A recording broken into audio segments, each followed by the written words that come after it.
raised in a fruit belt area in southern Ontario that used to work in the orchards, and it was delightful. And the best peaches or apples, whatever it was, or pears, were at the top. And this was accessible to the birds, blackbirds, whatever. You didn't want them around. We had those bangers, and they would send off the birds. But usually the best fruit was the one that had little beak marks in it. It was almost like stamp of approval. Now when you go to the stores, there's a seal on there. First of all, the fruit doesn't taste very well, doesn't it? It just looks good. That's about it. Doesn't have any fragrance, doesn't have any taste. But they put a sticky little thing on there. And it kind of drives me up a wall when sometimes I see we have a oven and we do a fire sacrifice, and people bring fruit with sticks on it, and they don't take the tags. Oh, it just drives me nuts. Jacobin and I are totally on board with that. It just seems so unnatural. But the stamp of approval comes from nature. So this is a good one. Yeah, this is a good one. Mangoes. The mango has a little penetration of like beak marks in it. This is the one you got to go for. So what makes it sweeter? I guess it makes it sweeter. Just the fact that it's been sort of honored and established by the bird, and probably there's something like some chemical reaction or something that takes place.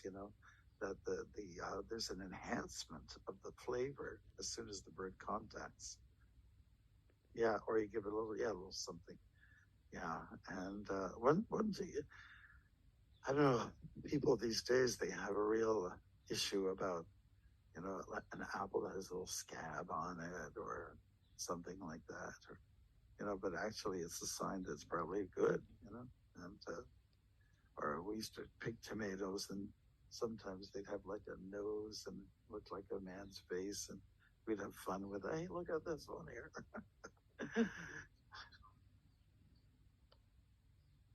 Spot. Oh, perhaps. Right. Yes.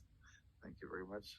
Govinda was reminding us about some of the poets of the time in the 60s when if something was handled, the fruit, by people, then it means, or by birds or entities, then it was sweeter.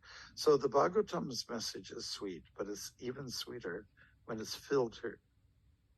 It's filtered through the mouth of the great devotees who speak on behalf of the glories of Krishna.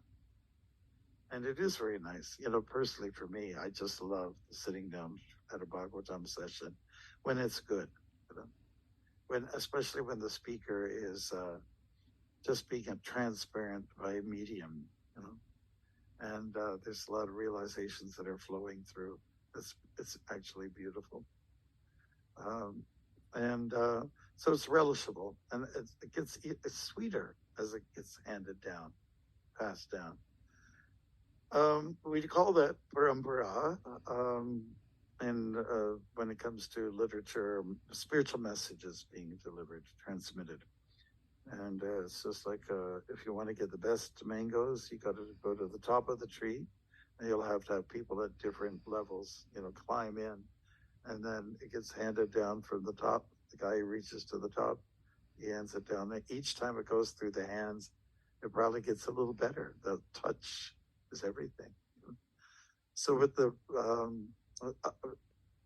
a lot of people say, I want to see God directly, and it's okay to make that kind of put that request in there.